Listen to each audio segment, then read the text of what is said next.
Bonjour à toutes et à tous, bienvenue sur KTV Kwezi FM, le 106.9 pour un temps de parole, toujours en direct à la radio et à la télévision. Notre premier invité ce matin, on est content de le recevoir.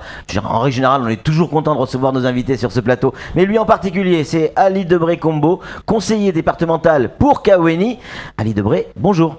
Bonjour Patrick, bonjour chers auditeurs.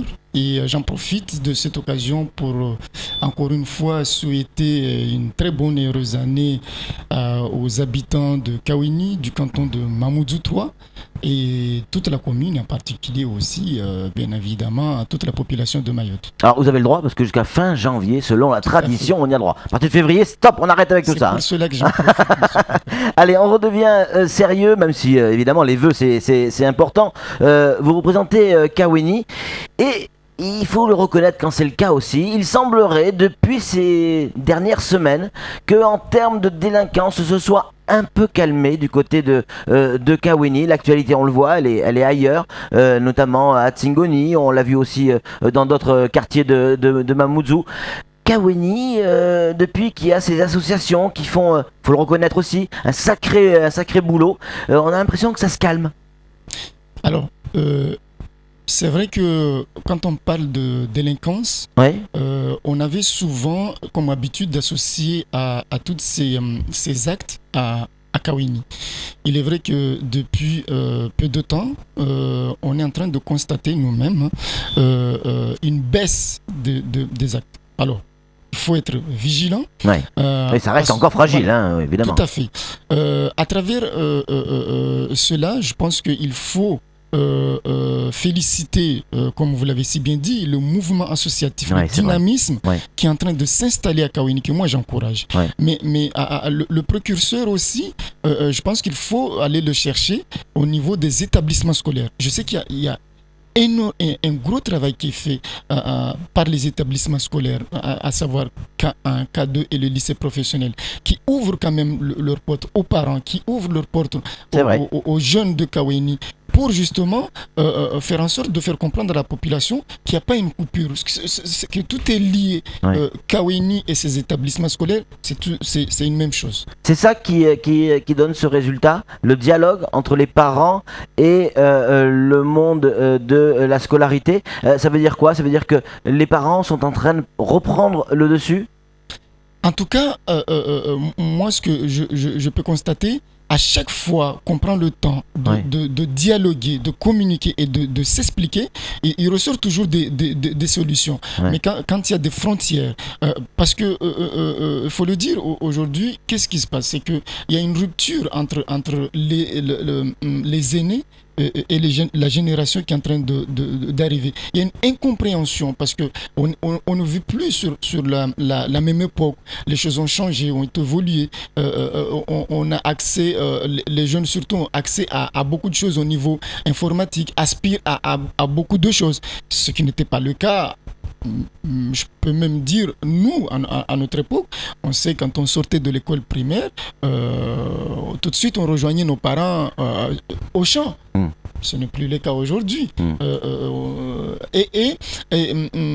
Le fait que l'initiative soit venue par les établissements scolaires, par les responsables des établissements scolaires et le relais soit fait par le mouvement associatif, parce que je sais que pas plus tard que l'année dernière, on a fait une marche. Oui, on s'en souvient très bien. Voilà. Et là, en ce moment, on est en train de récolter les fruits, mais comme vous l'avez si bien dit, il faut rester vigilant parce qu'il faut trouver le moyen de consolider tout ça pour que ça dure dans Mais comment vous faites dès que vous avez un signal formel ou informel, comme quoi il y a des jeunes qui ne sont pas contents de certaines choses, etc. De suite, vous allez au contact, vous intervenez, vous vous conseillez, ou les gens qui vous entourent, pour, j'allais dire, tuer le problème dans l'œuf ?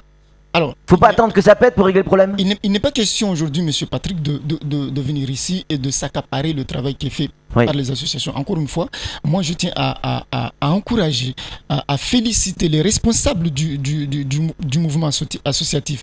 Et nous, les politiques, on ne peut qu'être là pour les accompagner. En tout cas, du moins, moi, à chaque fois que je suis sollicité, je réponds présent. Je donne des avis sur des projets qui sont en train de se monter à Kaweni. À chaque fois qu'ils font appel à moi, Parce que de toute façon, cette génération, il faut la préparer pour prendre les rênes plus tard. Alors évidemment, on reçoit des SMS et des messages qui nous disent attention, c'est juste une apparence parce que le soir du côté de Gaza, c'est très compliqué, notamment, on le sait évidemment, mais il y a quand même quelque chose qui va un peu mieux, on se doit aussi de le dire.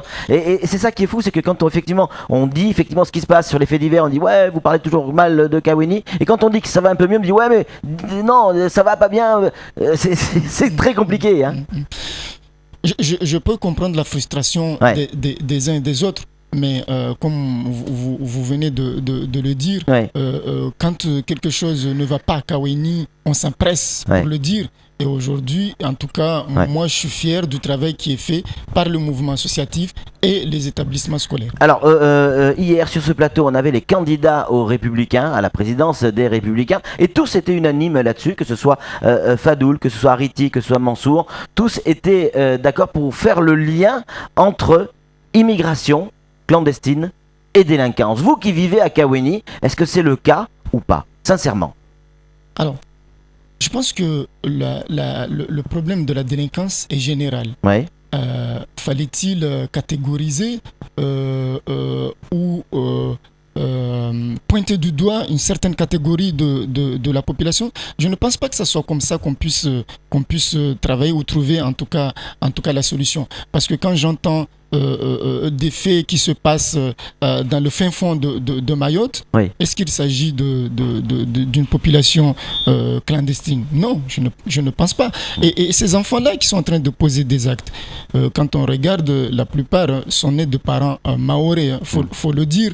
Moi, j'étais responsable, je peux le dire ici ce matin, l'affirmer, j'étais responsable dans l'équipe de Kawini pendant X temps. C'est moi qui chapeautais en intersaison les dépôts de licence, et je peux vous assurer que j'étais très très surpris de voir, à l'époque on se servait des extraits de naissance quand c'était encore possible au niveau de la Ligue, et j'étais très surpris de voir dans ces extraits-là des enfants qui avaient des pères originaires de partout de Mayotte. Je n'ai pas besoin de citer des noms de villages. On va rester sur Kawini et après on va parler politique un petit peu également. Sur Kawini, il y a des enjeux économiques. On le sait, hein, avec cette zone industrielle, il y a la volonté encore de développer. Qu'est-ce qui est prévu pour 2016? Est-ce qu'on va avoir de nouvelles entreprises, de nouvelles industries? Est-ce qu'il va se passer des choses sur Kawini, économiquement parlant? Alors, à l'heure actuelle, moi, je suis en train de faire un gros travail, de faire le tour de ces entrepreneurs et de discuter avec eux pour plaider la cause des jeunes de Kawini. Parce que je me souviens que lors des campagnes, ce qu'il en ressortait, c'est quoi? C'est que les jeunes se plaignaient que la route nationale fait une sorte de drap blanc ou de frontière, on peut parler comme ça, entre le village et la zone économique.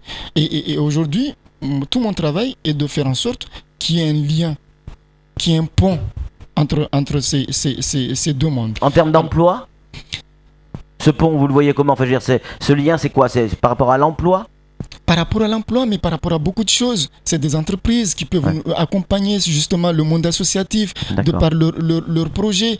C'est des chefs d'entreprise qu'on peut inviter quand il y a des manifestations à Kawini, le faire venir avec nous, discuter avec nous pour nous montrer que Kawini, c'est pas tellement ce qu'on est en train de montrer, ce qu'on est en train de dire.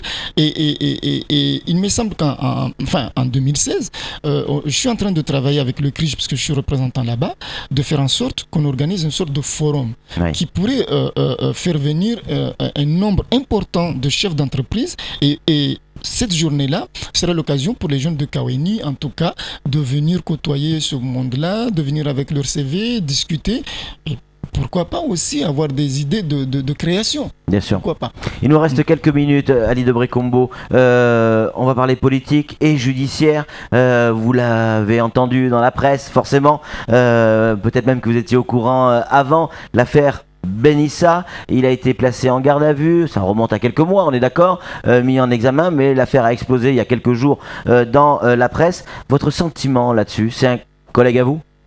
Alors, j'ai cru comprendre en lisant les journaux, les informations par-ci par-là, qu'il n'y avait pas que Benissa qui était concerné, qu'il y avait beaucoup de personnalités d'ailleurs. Mais en tout cas, moi, j'ai pas comme habitude de commenter des affaires qui sont en cours. Je pense que on est dans un état de droit. Laissons la justice faire son travail. Mais en tout cas, moi, ce que je peux dire, c'est que nous, en tout cas dans notre majorité, on a confiance, on apporte toute notre confiance à notre collègue, à la personne de M. Benissa.